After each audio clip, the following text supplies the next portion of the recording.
بسم اللہ الرحمن الرحیم۔ حضرت جبرائیل علیہ السلام نے حضرت محمد صلی اللہ علیہ وآلہ وسلم سے فرمایا، یہ کلمہ 3 بار پڑھنے والے پر۔ محترم ناظرین، اسلام میں اللہ تعالیٰ کا ذکر، تسبیح اور کلمات طیبہ کی بہت بڑی فضیلت بیان کی گئی ہے۔ قرآن مجید اور احادیث نبویہ میں بار بار اس بات کی تاکید کی گئی ہے کہ بندہ اگر اخلاص کے ساتھ اللہ کا ذکر کرے، اس کی بڑائی بیان کرے اور اس کی رحمت کی امید رکھے تو اللہ تعالیٰ اس کے گناہوں کو معاف فرما دیتا ہے، اس کی مشکلات کو آسان کر دیتا ہے اور اسے دنیا و آخرت کی کامیابی عطا فرماتا ہے۔ یہی وجہ ہے کہ نبی کریم صلی اللہ علیہ وآلہ وسلم کی پوری زندگی ذکر الہی، دعا اور تسبیح سے بھری ہوئی تھی۔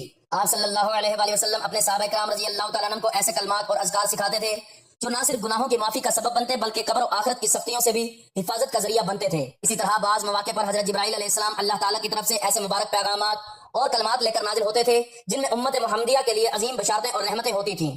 قرآن پاک میں اللہ تعالیٰ نے ذکر کی اہمیت کو واضح کرتے ہوئے فرمایا، فَاذْكُرُونِي أَذْكُرْكُمْ، یعنی تم میرا ذکر کرو میں تمہارا ذکر کروں گا۔ اس آیت مبارکہ میں اللہ تعالیٰ نے یہ عظیم وعدہ فرمایا کہ جو بندہ اللہ کا ذکر کرتا ہے اللہ تعالیٰ بھی اسے اپنی رحمت اور فضل سے یاد فرماتا ہے۔ یہی اللہ کی سب سے بڑی نعمت ہے کہ بندہ زمین پر بیٹھ کر اپنے رب کا نام لے اور آسمانوں کا رب اسے یاد فرمائے۔ اسی طرح ایک اور مقام پر اللہ تعالیٰ نے فرمایا، یا ایھا الذین آمنوا اذکروا اللہ ذکرا کثیرا، یعنی اے ایمان والو اللہ کو کثرت سے یاد کیا کرو۔ اس آیت سے معلوم ہوتا ہے کہ اللہ تعالیٰ کو کثرت سے یاد کرنا ایمان کی نشانی اور بندے کی کامیابی کا ذریعہ ہے۔ نبی کریم صلی اللہ علیہ وآلہ وسلم نے بھی ذکر الہی کی عظمت کو بیان کرتے ہوئے فرمایا کہ اللہ کے نزدیک سب سے محبوب اعمال وہ ہیں جن میں بندہ اپنے رب کو یاد کرے۔ ایک حدیث مبارکہ میں رسول اللہ صلی اللہ علیہ وآلہ وسلم نے فرمایا، اللہ کے ہاں سب سے افضل عمل اللہ کا ذکر ہے۔ اس حدیث سے معلوم ہوتا ہے کہ ذکر اللہ نہ صرف ایک عبادت ہے بلکہ یہ ایسی عبادت ہے جو بندے کو اللہ کے بہت قریب کر دیتی ہے۔ اس لیے صحابہ کرام رضی اللہ تعالیٰ عنہم اپنی زندگی میں کثرت سے اللہ کا ذکر کیا کرتے تھے اور ہر حال میں اللہ تعالیٰ کو یاد رکھتے تھے۔ قرآن مجید میں گناہوں کی معافی کے بارے میں بھی بڑی امید دلائی گئی ہے۔